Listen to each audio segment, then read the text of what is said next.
Quand on regarde les différentes Bibles aujourd'hui, qu'on soit juif, catholique, protestant, orthodoxe, on se rend compte qu'on n'a pas les mêmes livres. Certains sont présents dans certaines Bibles, d'autres en sont absents.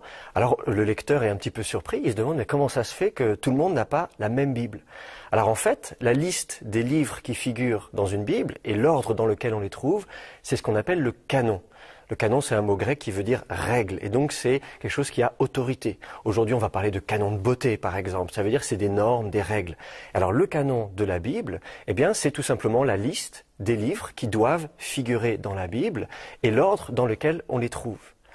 Le canon, c'est un processus très long, ça a pris plusieurs siècles, où justement, d'un côté les rabbins, de l'autre côté les pères de l'Église, ont discuté, se sont mis autour d'une table, ont débattu à propos de la place de tel ou tel livre. Est-ce que ce livre doit faire partie de la Bible ou pas? Est-ce qu'on lui reconnaît une certaine autorité? Est-ce qu'il a un enseignement qui lui est propre? Est-ce qu'il a quelque chose d'unique qu'il apporte dans la Bible? Ou est-ce qu'au contraire, c'est un livre somme toute intéressant, mais qui n'a pas besoin de figurer dans la Bible?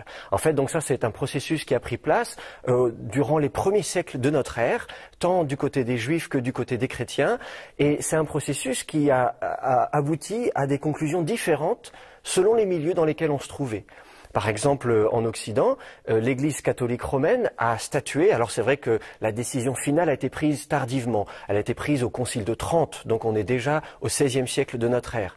Mais en Orient, par exemple, les autres églises chrétiennes, orthodoxes, que ce soit de langue grecque, de langue russe, de langue arménienne, de langue géorgienne, de langue copte, de langue éthiopienne, eh bien chacune de leur côté ont discuté, ont décidé quant à elles d'inclure certains livres que du coup nous n'avons pas dans les Bibles d'Occident. Par exemple, le canon le plus riche, le plus complet, c'est celui de l'Église d'Éthiopie, qui a jusqu'à 80 livres dans sa Bible, et y compris des livres tels que le livre des Jubilés ou le livre d'Enoch, qui ne sont présents dans aucune autre Bible.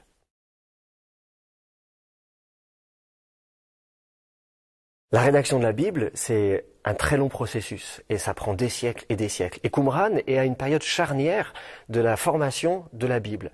Avant Qumran, d'abord, on n'a pas de manuscrits bibliques. On n'en a pas retrouvé nulle part, sur aucun site archéologique. Ça ne veut pas dire qu'on n'en trouvera jamais. Espérons qu'un jour, on trouvera des manuscrits plus anciens. Mais c'est vrai qu'à l'heure actuelle, les manuscrits bibliques les plus anciens, on les a trouvés à Qumran. Alors si on s'intéresse à ce qui se passe avant Qumran, que sait-on de la Bible avant Qumran? Forcément, on est dans le domaine de la conjecture. On est obligé pour ça de se renseigner sur ce qui se passe dans le monde de la Bible. Que se passe-t-il en Mésopotamie, en Égypte? Que sait-on de ces grandes civilisations? Que sait-on de la production littéraire à l'époque? Et par exemple, on se rend compte que dès le 2e millénaire avant notre ère, on a déjà des textes mythologiques d'une part, on a des textes législatifs d'autre part, on a des textes poétiques. Donc la plupart des genres littéraires qu'on retrouve dans la Bible, que ce soit des récits de patriarches, des récits d'exploits, le récit de la création du monde, du déluge, que ce soit des lois telles que celles que Moïse donne au peuple, que ce soit des psaumes tels qu'on peut les trouver dans la Bible, on a des parallèles dans la littérature du Proche-Orient. Donc ça nous montre bien qu'à l'époque, on sait écrire, on sait rédiger, on sait composer des œuvres littéraires sophistiquées. Maintenant, évidemment, d'un point de vue linguistique, on se rend compte que c'est surtout au 1er millénaire avant notre ère que la Bible commence à être rédigée, vraisemblablement. Et c'est là qu'on a vraiment la composition de livres entiers de la Bible. Et pourquoi pas même, on commence à rassembler certains livres de la Bible ensemble, de faire ce qu'on appelle des corpus, pour petit à petit composer cette Bible. C'est une phase de rédaction qui se prolonge, qui se poursuit et qui s'achève après l'exil à Babylone. Au milieu du 1er millénaire avant notre ère, les Babyloniens arrivent, détruisent Jérusalem, brûlent le temple, déportent la population. C'est un choc, c'est brutal, hein. Donc ça marque une rupture nette dans l'histoire du peuple d'Israël. Et après cet événement majeur, il y a ce besoin de finaliser la rédaction, de compléter la rédaction. On reprend certaines parties de la Bible, on les réécrit et on finalise la rédaction de la Bible. Et ça se passe dans les siècles, j'allais dire les derniers siècles avant notre ère. On finalise la composition de la Bible. On commence déjà, d'ailleurs à l'époque, à traduire les livres de la Bible pour des juifs qui ne parlent plus hébreu, parce que certains juifs parlent araméen, d'autres juifs parlent grec, ils ne savent plus lire la Bible en hébreu. Alors on commence déjà à l'époque à traduire la Bible dans leur langue. Et c'est très intéressant parce qu'on commence à traduire la Bible alors que sa rédaction n'est pas tout à fait finie, alors que le texte continue encore à évoluer, à bouger. Et ça n'est qu'à Qumran qu'on a les plus anciens manuscrits de la Bible et où on se rend compte que à l'époque, même encore à l'époque de Qumran, on peut encore trouver des variantes dans les différents manuscrits de la Bible. Parmi les manuscrits de la Mer Morte, on découvre des textes écrits dans différents alphabets et même dans différentes langues. Ça peut paraître surprenant. Il y a 3 langues qui sont attestées à Qumran. La langue la plus importante, c'est l'hébreu, bien sûr, parce que c'est la langue liturgique, c'est la langue sacrée, c'est la langue sainte, c'est la langue de la Bible, et donc c'est la langue la plus largement représentée à Qumran. Ensuite, on a découvert des manuscrits en araméen. L'araméen, c'est la langue qui est la plus parlée à l'époque. Il faut dire que après l'exil à Babylone, l'hébreu devient une langue réduite à un petit groupe. C'est une langue régionale. On pourrait dire, c'est un peu comme en France, il y a des dialectes. On parle certaines langues dans certaines régions de France, mais ça n'est pas la langue majoritaire. Eh bien, de la même manière, l'araméen s'impose dans tout le Proche-Orient comme étant la langue officielle, la langue que tout le monde parle, un petit peu comme l'anglais aujourd'hui, la langue internationale. Et même en Judée, finalement, on se met à parler araméen. Donc tout naturellement, on va retrouver un certain nombre de textes en araméen. Et puis, chose un peu plus surprenante, on découvre également des manuscrits en grec. Alors le grec, c'est la langue de l'Occident. Depuis Alexandre le Grand, qui a conquis toute la région, il a imposé la langue grecque comme étant la langue officielle de l'Empire grec et de ses successeurs. Donc finalement, si on veut pouvoir dialoguer avec ses voisins occidentaux, si on veut pouvoir faire du commerce, eh bien il faut bien parler grec. Et donc de fait, les Judéens savaient également parler le grec. Et c'est pour ça qu'on trouve quelques manuscrits grecs à Qumran, en petite quantité, mais quand même quelques-uns. Alors c'est intéressant d'observer ces différentes langues et de remarquer également que plusieurs écritures sont utilisées. L'écriture la plus fréquente, c'est ce qu'on appelle l'écriture judéenne. Elle est empruntée à l'écriture araméenne, justement, qui est l'écriture officielle, la plus répandue. Et donc, de fait, c'est l'écriture qu'on trouve. C'est celle qui va évoluer au fur et à mesure des siècles et qu'on va appeler l'alphabet carré. C'est celui qui est encore utilisé dans les Bibles. Quand on lit une Bible aujourd'hui ou un Talmud, eh bien, l'écriture qui est utilisée, c'est cet alphabet carré. Mais on trouve également un autre alphabet qui est plus ancien. Alors du coup, on l'appelle paléo-hébraïque. Paléo, ça veut dire ancien. C'est l'alphabet qui était utilisé en Israël avant l'exil à Babylone. Donc il est très très ancien. Et en réalité, on se rend compte qu'il n'est pas vraiment utilisé en dehors, dans les inscriptions qu'on a pu trouver à droite et à gauche sur les sites archéologiques. Ça n'est pas l'écriture qu'on utilise tous les jours. Si j'écris une lettre à quelqu'un, si je veux me faire une liste de courses, je ne vais pas utiliser cette écriture-là. Donc on pense que si cette écriture a été utilisée à Qumran, c'était plus pour des raisons idéologiques. C'est parce qu'on avait en tête justement le grand royaume d'Israël, de Juda, et on voulait, par idéologie, rendre vivante encore cette écriture. Et c'est pour ça d'ailleurs que même dans certains manuscrits qui sont écrits avec l'écriture judéenne, l'écriture carrée, eh bien même dans ces manuscrits-là, certains mots, comme par exemple le nom divin, le fameux tétragramme, eh bien justement pour écrire ce mot-là et ce mot-là seul, alors on allait changer d'écriture et on allait utiliser cette ancienne écriture par signe de respect pour se donner ce côté sacré. Et même dans certains manuscrits en grec, qui sont écrits eux en grec, eh bien là où le nom de Dieu apparaît, eh bien d'un seul coup on ne va pas l'écrire en grec, on va l'écrire en hébreu et avec cette ancienne écriture paléo-hébraïque. Donc ça c'est pour montrer différentes écritures qui sont employées. On a même quelques manuscrits qui ont une écriture qu'on appelle cryptique, qui vont mélanger différents systèmes d'écriture et qui sont là en fait pour empêcher le lecteur de comprendre. C'est une sorte de langage crypté que seuls les initiés peuvent comprendre. On a comme ça quelques manuscrits, on a mis du temps à les déchiffrer d'ailleurs parce que c'est des manuscrits qui n'écrivent pas dans le même sens, qui mélangent différents systèmes d'écriture. C'est très très compliqué. Heureusement, après quelques années de déchiffrement, on a réussi à décoder. Un des plus beaux manuscrits qu'on a découvert à Qumran, c'est ce qu'on appelle le grand rouleau d'Isaïe. il fait plusieurs mètres de long et il est pratiquement intact. Et c'est assez rare parce que souvent les manuscrits qu'on a découverts, avec l'usure du temps, avaient été mangés et se retrouvaient comme en lambeaux avec des fragments éparpillés. Et c'est rare, on a quelques grands rouleaux comme ça qui sont bien préservés. Un des plus beaux rouleaux, c'est ce rouleau du prophète Isaïe. Donc c'est un des livres de la Bible, un des plus grands livres de la Bible, c'est le plus grand prophète de la Bible. Et ce manuscrit, il est intéressant à plus d'un titre. Tout d'abord parce que c'est un manuscrit en hébreu, mais qui présente des différences par rapport au texte hébreu que nous connaissions avant. On a le texte hébreu traditionnel, on appelle ça le texte massorétique, et là on a c'est le texte de base, quand on lit le livre d'Isaïe en hébreu, c'est ce texte-là que l'on lit. Et puis, en lisant le grand rouleau d'Isaïe, on se rend compte qu'il y a des variantes. Et ces variantes, c'est pas des variantes majeures avec des chapitres entiers qui ont été déplacés ou supprimés ou ajoutés, c'est des petites variantes, mais qu'on trouve très régulièrement. C'est des variantes que l'on trouve notamment au niveau de la vocalisation. Alors, je m'explique. Le texte hébreu, en principe, ne comporte que les consonnes. Et ce qui fait que, parfois, on peut hésiter entre deux mots qui ont les mêmes consonnes, mais pas les mêmes voyelles. Alors justement, le texte hébreu traditionnel, le texte massorétique, il rajoute les voyelles pour dire, attention, ces consonnes-là, voilà les voyelles qu'il faut rajouter. C'est donc, il faut lire un verbe ou il faut lire un nom. La phrase commence à cet endroit, elle s'arrête à cet endroit, tel mot est le sujet de tel verbe, etc., etc.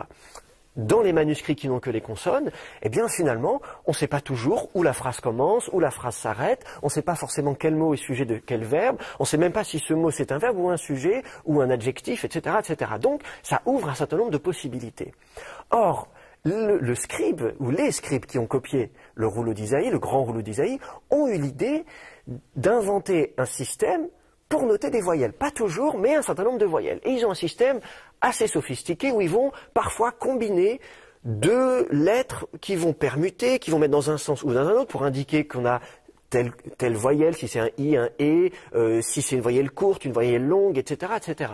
Et c'est un des rouleaux parmi les manuscrits de la Mer Morte, c'est un des rouleaux qui a le système le plus sophistiqué pour indiquer les voyelles qu'il faut utiliser. Et là, on se rend compte que dans un certain nombre de cas, ce ne sont pas les mêmes voyelles que ceux que les massorètes, plus tard, nous disent qu'il faut lire. Et de fait, dans le grand rouleau d'Isaïe, on se rend compte que parfois la phrase ne commence pas au même endroit, elle ne finit pas au même endroit, que parfois ce que l'on pensait être un verbe est en fait un nom.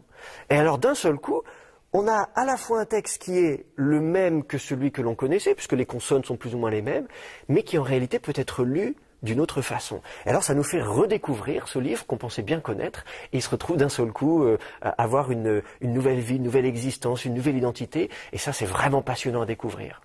Ça nous permet également, par rapport justement à la façon dont les scribes copiaient le texte, ça nous permet d'apprendre la façon justement dont les scribes recopiaient le texte. On se rend compte que les scribes, d'abord, copiaient à la dictée, non pas en ayant un autre exemplaire sous les yeux, je lis une phrase, je la recopie, et puis je fais un va-et-vient perpétuel. Non, non, non, non. Vraisemblablement, quelqu'un dictait le texte, et puis peut-être, moi j'imagine qu'il pouvait y avoir peut-être 2, 3, 4 scribes les uns à côté des autres, sous la dictée, en train de réaliser plusieurs exemplaires, plusieurs copies de ce livre d'Isaïe. Alors comment on le sait? Parce que justement, on se rend compte qu'il y a des erreurs dans la copie, et c'est des erreurs qui sont dues non pas en copiant des mots qui se ressemblent au niveau de l'orthographe ou des lettres qui peuvent se ressembler, mais des mots en fait qui se prononcent de la même manière, qui s'entendent quand on les entend. Si on n'a pas bien fait attention, en fait, on peut hésiter et à ce moment-là, ça génère des fautes. Et alors c'est marrant parce que ces fautes,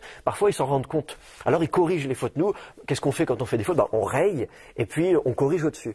Et bien là, c'est un petit peu la même chose qu'on observe. Alors bon, en fait, ils rayent pas, ils mettent des petits points en dessous, mais c'est pour signaler attention, j'ai fait une erreur. Et puis au-dessus du texte, alors du coup entre les deux lignes, en petit, ils essaient comme ça de corriger les erreurs. Puis alors s'ils n'ont pas la place, parfois c'est même dans la marge. Nous aussi on fait ça, des fois on dit j'ai pas la place, alors dans la marge, en diagonale ou même à la verticale, ils se retrouvent comme ça à rajouter du texte. Donc ça, c'est vraiment intéressant parce qu'on a l'impression d'être là, de les voir en train de rédiger, dire mince je me suis planté, il faut que je recommence, etc. C'est passionnant à étudier. Alors à Qumran, on a découvert beaucoup de manuscrits des livres de nos Bibles, mais on a également découvert des manuscrits d'autres livres, d'autres œuvres littéraires qui n'ont pas été choisis pour faire partie de nos Bibles. Alors ces textes qui ont été écartés du canon biblique, on les appelle apocryphes, ce qui signifie cachés. on en a retrouvé beaucoup, en fait même plus que de livres de la Bible. Et parmi ces livres dits apocryphes, l'un des plus célèbres, c'est le livre d'Hénoch. Le livre d'Hénoch a été accepté dans le canon de l'église d'Éthiopie. C'est la seule église qui a accepté ce livre dans sa Bible. Et de fait, c'est en éthiopien, dans la langue éthiopienne, qu'on a le livre d'Hénoch dans son intégralité. Ce n'est que dans cette langue qu'il a été préservé. On a des extraits en grec, on a des citations parfois en syriaque, dans d'autres petites langues, mais finalement le texte, avant Qumran, ne nous était connu dans son intégralité qu'en éthiopien, et donc l'original était perdu. Pour la première fois, à Qumran, on a découvert des manuscrits du livre d'Hénoch dans sa langue d'origine. On se demandait avant, est-ce que c'était en hébreu, est-ce que c'était en araméen? Eh bien, on a la réponse, c'est l'araméen. On a découvert, non pas 1, 2 ou 3, mais une douzaine d'exemplaires du manuscrit du livre d'Hénoch à Qumran en araméen. Ça a été un choc pour les spécialistes, une grande découverte, et ça nous a permis de mieux connaître ce livre. C'est un livre qui est très imposant parce qu'il est à peu près aussi gros que le livre d'Isaïe, donc c'est vraiment un livre important, il comporte plusieurs parties, et à Qumran, on a découvert des manuscrits, ils sont tous fragmentaires, mais ils préservent pratiquement toutes les parties du livre d'Hénoch. Et c'est très intéressant, on a dans le livre d'Hénoch des révélations qu'Hénoch reçoit à propos des anges déchus, il les transmet à ses descendants, Mathusalem, son fils. Et alors, par exemple, tout au début, dans les premiers chapitres du livre d'Hénoch, on nous parle de la chute des anges déchus. On nous explique ce qui s'est passé. On nous explique que les anges étaient dans le ciel, et alors qu'ils regardent et qu'ils voient sur terre les femmes qui sont très belles et qui se disent « on va descendre sur terre et on va se choisir des femmes parmi les filles des hommes ». Et alors ils se mettent d'accord, ils sont 200 à descendre sur terre, et alors ils s'unissent avec ces femmes, ils ont des enfants, et alors ces enfants sont moitié anges, moitié hommes, et alors ce sont des géants, et alors ces géants sont immenses.